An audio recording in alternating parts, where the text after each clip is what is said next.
Hello everybody किरण classes में आपका स्वागत है। तो मैं आपका फर्स्ट क्लास से 10 हो गया, उसके बाद क्लास से 8।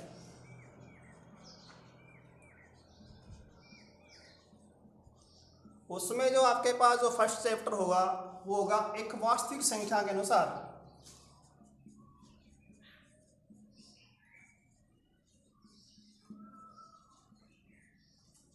वास्तविक संख्या, तो वास्तविक संख्या किन किन संख्याओं से मिलकर बनी होती है, तो उसमें आपके पास फर्स्ट होता है प्राकृत संख्या। ये प्राकृत संख्या होती कौन सी है? ऐसी संख्या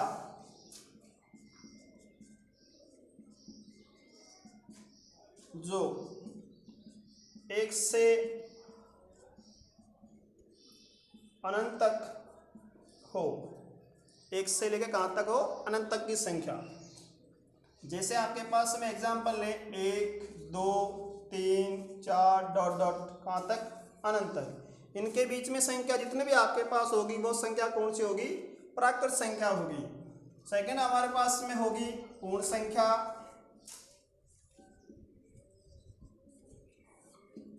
ये पूर्ण संख्या कौन सी होती है? इसके नेक्स्ट बाद में आपके पास है ऐसी संख्या जो शून्य से कहां तक हो? अनंत तक।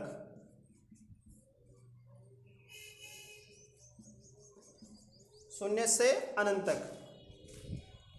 तो एग्जाम्पल इसमें ले, सीधा सा फॉर्मूला हमारे पास होगा 0 1 2 3 4 डॉट डॉट कहां तक? अनंत पदों तक। वो हमारे पास संख्या कौन सी होगी? पूर्ण संख्या। या ऐसे माने कि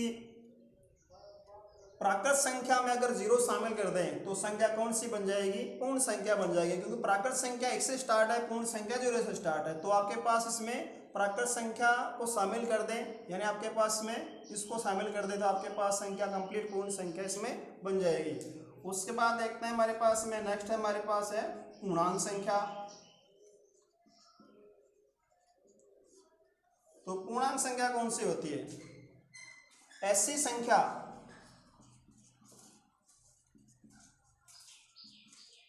जिसमें धनात्मक व ऋणात्मक, धनात्मक संख्या प्लस की संख्या भी हो, माइनस की संख्या भी हो, तथा शून्य भी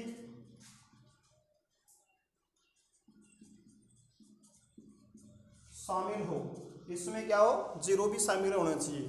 तो एग्जाम्पल लेते हैं, हमारे पास संख्या, इधर आपके पास संख्या होगी माइनस की संख्या, माइनस डॉट डॉट माइनस का 4 -3 -2 -1 0। उसके बाद संख्या आपके पास सारी संख्या होगी प्लस की संख्या 1 2 3 4 डॉट डॉट कहाँ तक? अनंत तक। तो इसमें देखो ये सारी संख्या हमारे पास है लेफ्ट हैंड साइड में संख्या, तो ये आपके पास कौन सी होगी? ऋणात्मक संख्या। इधर संख्या जो आपके पास होगी धनात्मक संख्या।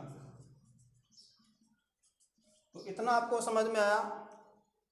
आपने वास्तविक संख्याओं के अनुसार 3 संख्या आपने सेलेक्ट की, प्राकृत संख्या, पूर्ण संख्या, पूर्णांक संख्या। तो देखो वापिस हम इसमें लेते हैं, प्राकृत संख्या कौन सी? जो 1 से लेके कहाँ तक हो? अनंत तक संख्या हो। पूर्ण संख्या 0 से कहाँ तक हो? अनंत तक संख्या हो।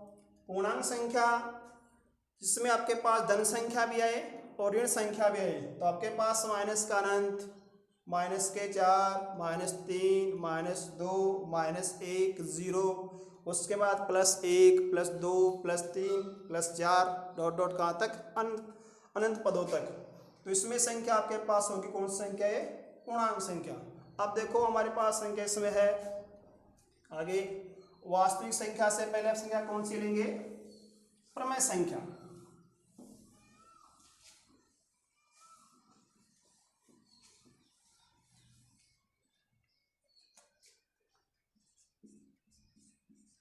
परिमेय संख्या।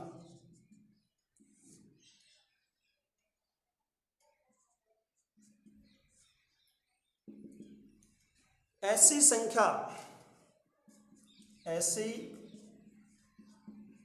संख्या जिसे P बटे Q के रूप में लिखा जाए। ऐसी संख्या जिसे P बटे Q के रूप में लिखा जाए, जहां P व Q एक पूर्णांक संख्या हो। पूर्णांक संख्या आपको मैंने बताया था जिसमें संख्या प्लस की भी हो माइनस की भी संख्या हो। P व Q पूर्णांक संख्या हो तथा Q नॉट इक्वल 0 हो, Q का मान 0 नहीं होना चाहिए। तो ऐसी संख्या कौन सी होती है? प्रमेय संख्या होती है। जैसे मैं एग्जाम्पल ले रहा हूं आपके पास में 1/2 माइनस 1/2 माइनस 1/-2 1/-2, ये सारी संख्या कौन सी होगी? प्रमेय संख्या होगी। क्योंकि हम इसमें आपके पास जो ऊपर की संख्या सारी संख्या कौन सी है? P की संख्या, नीचे वाली संख्या सारी कौन सी है? Q की संख्या है। इसमें नेक्स्ट आपके पास होती है अप्रमेय संख्या।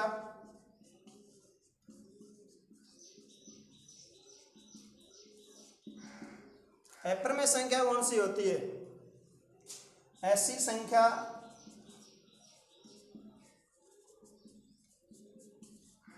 जिसे P बटे Q के रूप में नहीं लिखा जाता हो तथा P व Q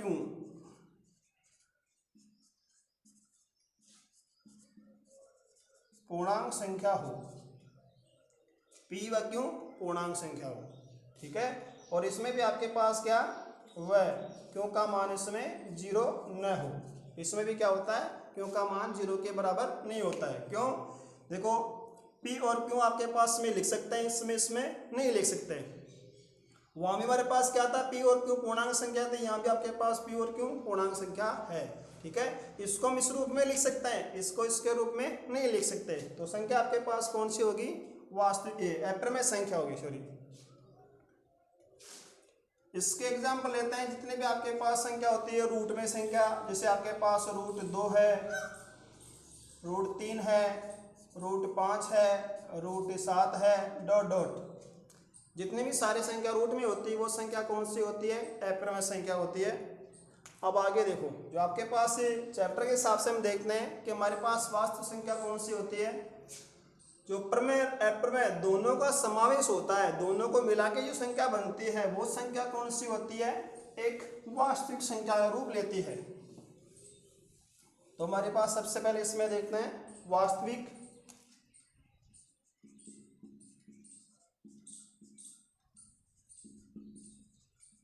संख्या। ऐसी संख्या जिसमें प्रमेय संख्या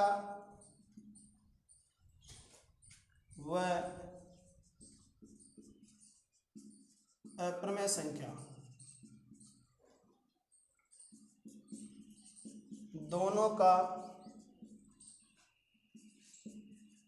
समावेश हो, दोनों संख्या उसमें आनी चाहिए। तो वो संख्या कौन सी होती है? एक वास्तविक संख्या का रूप लेती है, ठीक है। अब देखो, आपने फर्स्ट में देखा प्राकृत संख्या, पूर्ण संख्या, पूर्णांक संख्या, प्रमेय संख्या, अप्रमेय संख्या। तो इन सभी का विचार करने के बाद हम देखते हैं हमारे पास कि संख्या का जो आपने रूप देखा उनके अनुसार संख्या का योग भी किस प्रकार से होता है, उनका गुणन किस प्रकार से होता है, उनका डिवाइड किस प्रकार से इसका होता है। तो इनके हमारे पास है गुणधर्म।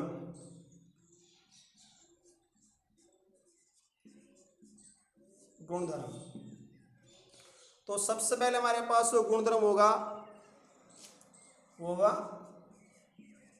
साचर्य गुणधर्म। उसके बाद नेक्स्ट हमारे पास इसमें होगा सैवर्त गुणधर्म, और तीसरा इसमें आपके पास होगा क्रय विनिमय गुणधर्म, क्रम विनिमय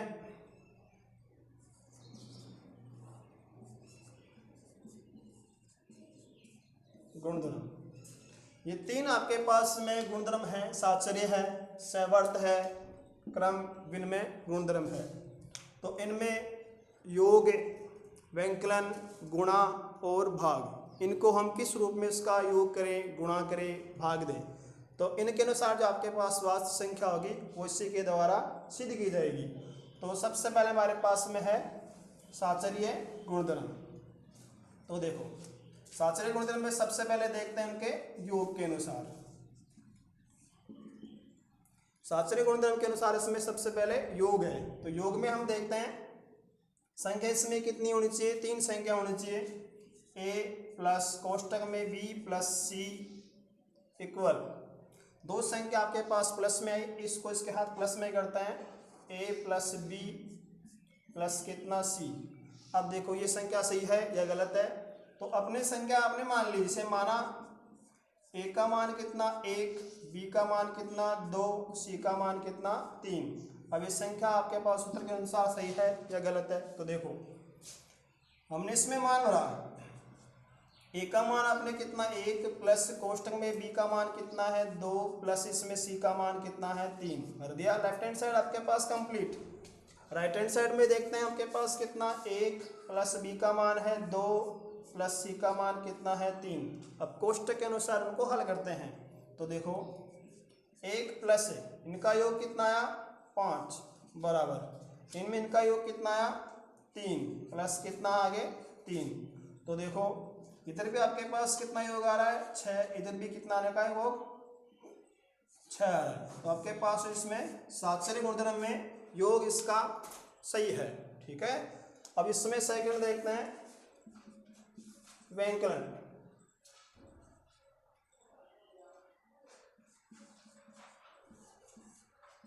यानी बाकी। तो देखो a माइनस बी माइनस सी बराबर a माइनस बी माइनस सी। अब ये सही है या गलत है? वैसे आपके पास इसमें देखने से लग रहा है कि आपके पास ये सही नहीं होगा। तो इसमें भी आपके पास a b c का मान जो हमने पहले माना वो इसमें भर के देखते हैं। a का मान 1 माइनस b का मान है 2 माइनस इसमें c का मान कितना है 3 भर दिया। उसके बाद आगे a का मान 1 माइनस कितना 2 माइनस कितना 3। अब देखो कोष्टक करते हैं 1 माइनस 2 में 3 घटाएंगे, 2 आपके पास संख्या छोटी है 3 बड़ी है, तो इसमें संख्या आपके पास क्या हो जाएगा माइनस का 1 हो जाएगा, बराबर नहीं है। 1 माइनस कितना 2 इसमें आपके पास कितना है माइनस 1 आगे माइनस का कितना है 3। अब इनका कोष्टक हल करते हैं, माइनस माइनस क्या हो जाएगा प्लस का हो जाएगा। तो 1 प्लस कितना 1, यहाँ आपके पास दोनों संख्या माइनस है, संख्या जुड़ जाएगी, चिन्ह माइनस का हो जाएगा। यहाँ पे कितना आ गया 4, तो यहाँ पे कितना है 2, यहाँ कितना आ गया माइनस का 4, यानी ये संख्या इसके बराबर नहीं होगी। तो साचर्य गुणधर्म में व्यंकलन आपके पास का सही सिद्ध नहीं हो रहा। ठीक है, तीसरे इसमें देखते हैं इनका गुणा।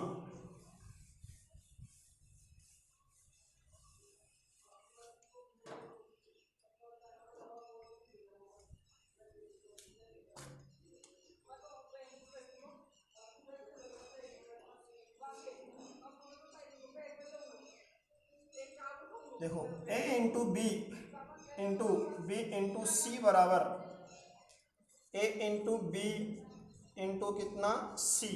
अब इसमें भी आपके पास ए बी सी का मान क्रम से 1 2 3 बढ़ते हैं। तो a का मान 1 इंटू 2 इंटू 3 बराबर 1 इंटू 2 इंटू कितना 3। तो देखो 1 का 1 ऐसे कैसे, इसको इससे मल्टीप्लाई किया तो कितना आया 6 इधर आपके पास इसको इससे मल्टीप्लाई किया कितना है 2 इंटू कितना है 3, इसको इससे मल्टीप्लाई करेंगे 6 इक्वल इसको इससे मल्टीप्लाई कितना 6, यानी आपके पास साचरे गुणधर्म में इसका गुणा का रूप सही है। आगे देखते हैं इसमें नंबर 4 भाग। अब भाग के लिए साचरे गुणधर्म सिद्ध होता है या नहीं होता है वो देखते हैं। ए भाग बी भाग सी बराबर नहीं है ए भाग बी भाग सी। तो देखो ए का मान बी का मान सी का मान जो आपने पहले लिया वही आपके पास इसमें लेके देखते हैं। 1 भाग 2 भाग 3 बराबर नहीं है 1 भाग 2 भाग 3। तो देखो 1 भाग इसमें इसका डिवाइड यानी कितना हो गया 2/3 हो गया, बराबर नहीं है। इसमें 1 कितना 2 भाग कितना हो गया 3। तो देखो इनको हल करके देखते हैं। बाकी संख्या आगे वाली संख्या है दोनों का चिन्ह चेंज करते हैं तो संख्या क्या हो जाएगी इनकी उल्टी हो जाएगी। तो 1 इंटू 3/कितना 2 बराबर नहीं है। इसमें इसके नीचे 1 लगा लेते हैं क्योंकि इसके में 1 लगाने से इसके मान में कोई फर्क नहीं पड़ेगा। तो 1/2 इंटू 1/कितना 3। अब देखो इनको हल करके देखते हैं। 1 को 3 से मल्टीप्लाई किया 3 और 1 को 2 से मल्टीप्लाई किया कितना आया 2। इधर देखते हैं 1 को 1 से मल्टीप्लाई कितना 1 और इसको इससे मल्टीप्लाई कितना हो गया 6। तो दोनों मान आपके पास में बराबर नहीं आ रहे। यानी साचरे गुणधर्म में आपके पास कौन कौन सा इसका गुणधर्म लागू होगा, कौन कौन से के लिए लागू होगा या नहीं होगा वो आपने देखा। योग में आपके पास बराबर आ रहा है, बाकी में बराबर नहीं आ रहा, गुणा में आपके पास बराबर आ रहा है, भाग में आपके पास बराबर नहीं आ रहा। ठीक है, तो गुणधर्म आपके पास इसमें फर्स्ट हो गया साचरे गुणधर्म। अब इसका नेक्स्ट देखते हैं क्रय विनिमय गुणधर्म।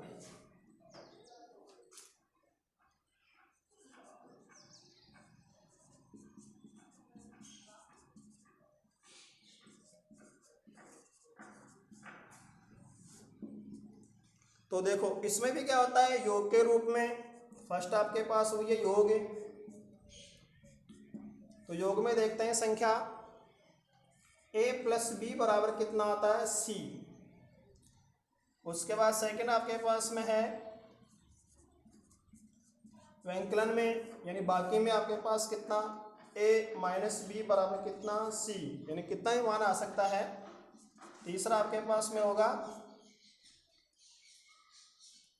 गुणा a इंटू बी बराबर कितना c। नंबर 4 आपके पास कितना है इसका भाग का a भाग कितना b बराबर कितना आ सकता है c, यानी किस है कोई सा भी मान आपके पास इसमें निकल सकता है। आगे देखो इसमें आपको उदाहरण दे रहा हूँ। इसमें एग्जांपल के तौर पे इसे आपने 1 प्लस कितना 2 बराबर कितना 3, यानी आपके पास c कुछ भी मान आ सकता है। इसमें देखो 1 माइनस 2 बराबर कितना -1, इसमें आपके पास c का मान कुछ भी आ सकता है। इसमें देखो a इंटू यानी कितना 1 इंटू 2 बराबर कितना 2, यानी आपके पास इसमें सारे मान अलग अलग आ सकते हैं। इसमें देखते हैं 1 भाग कितना 2 बराबर आपके पास कितना 0.5, तो आपके पास ये ऐसे मान आपके पास निकल जाएंगे। ठीक है।